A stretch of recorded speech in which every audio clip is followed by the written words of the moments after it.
आशा करते हैं आप सब लोग बहुत अच्छे होंगे। मेरा नाम है राहुल। पाठशाला दर्पण पर आपका बहुत बहुत स्वागत है। दोस्तों, उम्मीद करता हूं कि आप लोग 100 वर्ड प्रति मिनट हिंदी डिक्टेशन के लिए तैयार हैं। डिक्टेशन स्टार्ट हो रही है 5 सेकंड में। सभापति महोदय, मैं रक्षा मंत्रालय की मांगों का समर्थन करने के लिए खड़ा हुआ हूं। वर्तमान घटनाओं से पता चलता है कि संसार का हर देश अपनी सुरक्षा के बारे में चिंतित है और उसके लिए हर प्रयत्न कर रहा है। इस दृष्टि से अन्य देशों की तरह हमारे देश में भी रक्षा मंत्रालय का महत्व है। मुझे इस बात की खुशी है कि जहां अन्य मंत्रालयों की उनके पिछले साल के कामों के बारे में काफी आलोचना हुई है, वहां इस मंत्रालय की कम आलोचना हुई है। इससे यह पता चलता है कि पिछले साल अच्छा काम किया है। मोटे तौर पर किसानों पर किसी भी देश की सुरक्षा नीति का लक्ष्य यह होता है कि दूसरे देशों, खास तौर से पड़ोसी देशों के साथ मित्रता के संबंध स्थापित हों और हम एक दूसरे के मामलों में हस्तक्षेप न करें। लेकिन उसके साथ यह भी जरूरी होता है कि हम अपने देश की सीमाओं और अखंडता की रक्षा करें। इसलिए हमारे देश का यह कर्तव्य हो जाता है कि हम अपने पड़ोसियों के कार्यों पर पूरी नजर रखें, क्योंकि आज तक हमारे देश पर जो संकट आए वे हमारे पड़ोसियों से आए हैं। 1965 में पाकिस्तान के साथ जो लड़ाई हुई और उसके बाद ताशकंद में जो समझौता हुआ, वह सिर्फ कागज पर ही रहा। पाकिस्तान ने उस पर कोई अमल नहीं किया। इस दृष्टि से बहुत जरूरी है कि हम अपने देश की सुरक्षा की हर तरह से व्यवस्था करें। हमारा उद्देश्य दूसरों पर आक्रमण करना नहीं है, लेकिन यदि हम पर कोई आक्रमण करे तो हम में इतनी शक्ति अवश्य होनी चाहिए कि हम उसका डटकर सामना कर सकें। आप जानते हैं कि पिछले दिनों पाकिस्तान को अमेरिका और चीन से काफी मदद मिली है। रक्षा मंत्रालय की रिपोर्ट में भी कहा गया है कि पिछले साल अमेरिका ने पाकिस्तान को 1500 करोड़ रुपए की फौजी सहायता दी है। आज जहां हम फौजी सामान के लिए अपने कारखानों की मदद से अपनी शक्ति बढ़ाने का प्रयत्न कर रहे हैं, वहां पाकिस्तान संसार के देशों से फौजी सामान खरीद रहा है। अपनी नीति के कारण वह सब देशों से लाभ उठा रहा है। मेरा सुझाव है कि हमको भी अपनी शक्ति बढ़ाने के लिए संसार के अन्य देशों से अधिक फौजी सामान खरीदना चाहिए। आज तिब्बत की सीमा पर चीन की 1.5 लाख फौज खड़ी है। सभापति महोदय, प्रतिदिन छोटी मोटी झड़पें होती रहती हैं। हमारी फौजें बड़े उत्साह से उनके मुकाबले में खड़ी हैं। उनके हौसले बहुत ऊंचे हैं, लेकिन हमारी सरकार का भी यह कर्तव्य है कि उनके हौसले को कभी गिरने न दें।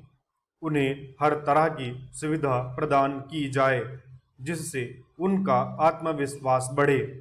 मैं मंत्री महोदय से अनुरोध करूंगा कि सरकार अपनी नीतियों के प्रचार का काम ठीक प्रकार से अपनी फौजों से करे, उनको अच्छे से अच्छे हथियार दे।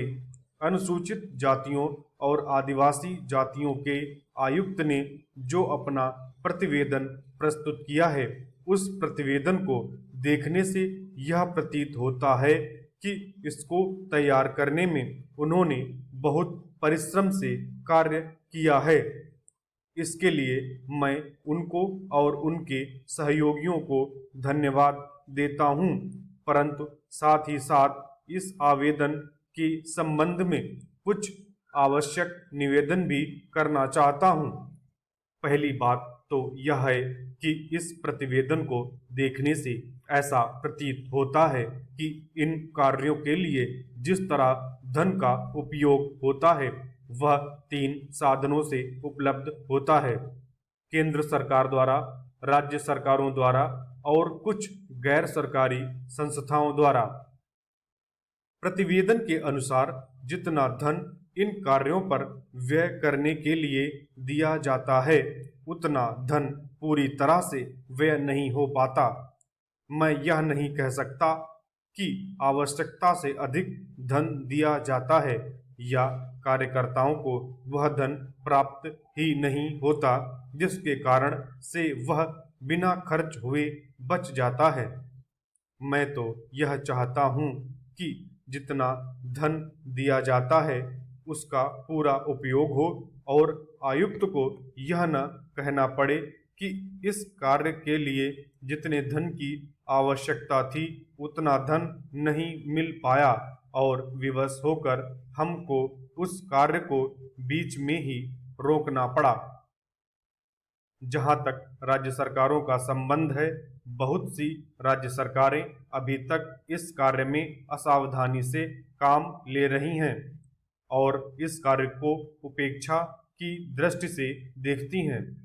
आयुक्त ने इस बात की शिकायत की है कि बहुत सी राज्य सरकारों ने अनेक पत्र भेजने के बाद भी अभी तक अपनी रिपोर्ट नहीं भेजी है। मैं चाहता हूं कि सरकार इस तरफ निष्ठापूर्वक ध्यान दे। राज्य सरकारों पर दबाव डाला जाए कि वे इस दायित्व के प्रति सचेत हों और आयुक्त को उनके कार्य में पूरा सहयोग प्रदान करें। सभापति महोदय, किसानों की उपज की आप न अधिक कीमत दे सकते हैं, न अधिक उपजाने के लिए जो साधन देश में उपलब्ध हैं उनकी तरफ आपका ध्यान जा रहा है। जो कुछ आप कर रहे हैं उससे कोई अच्छा भविष्य नजर नहीं आ रहा है। मैं यही कहना चाहता हूं कि आप देखें कि आपके कार्यक्रम में कहाँ त्रुटि है, कहाँ कमी है। आपने कर लगा रखे हैं, आपने जो कर लगाए हैं वे तो लगाए ही हैं। हमारे प्रदेश में तो जमीन पर 25% ज्यादा कर भी लगा दिया गया है। इतना बोझ अगर किसान पर होगा तो उसकी कमर टूट जाएगी। वह पहले से ही टूटी जा रही है, लेकिन वे इन करों को देने के लिए भी तैयार हैं। यदि आप उस तरह के साधन उन किसानों के लिए तैयार करें। हमारे उत्तर प्रदेश के कुछ जिले हैं, पूर्वी जिले हैं, जहां पर बहुत बुरी स्थिति है। हमारे सदन के एक सदस्य ने रो रो कर आपको यह बताया था कि वहां लोगों को 2 रुपये मजदूरी में मिलता है। इतनी ही एक दिन की उनकी मजदूरी है। सरकार ने आयोग की नियुक्ति की थी। स्टॉप। यह डिक्टेशन हमने 9 मिनट में बोली है। एग्जाम में भी ऐसा ही होता है। 100 वर्ड प्रति मिनट की दर से यदि टेस्ट लिया जाता है तो उसमें फ्लक्चुएशन होना स्वाभाविक है। कभी डिक्टेटर 95 तक जाता है और कभी कभी 110 तक जाता है। ये मैंने इसलिए किया ताकि आपको अगर यहाँ पे दिक्कत आती है तो आप उसका समाधान कर लेंगे और ये दिक्कतें आपको एग्जाम में नहीं होंगी। आशा करता हूँ आपने इस डिक्टेशन को अच्छे से लिखा होगा और 10 मिनट आपको टाइम मिलेगा इस डिक्टेशन को जो आपने लिखा है पढ़ने के लिए। उसके बाद फिर आपको ट्रांसक्रिप्शन के लिए टाइम मिलेगा। चलिए, बहुत बहुत धन्यवाद। आपका दिन शुभ हो।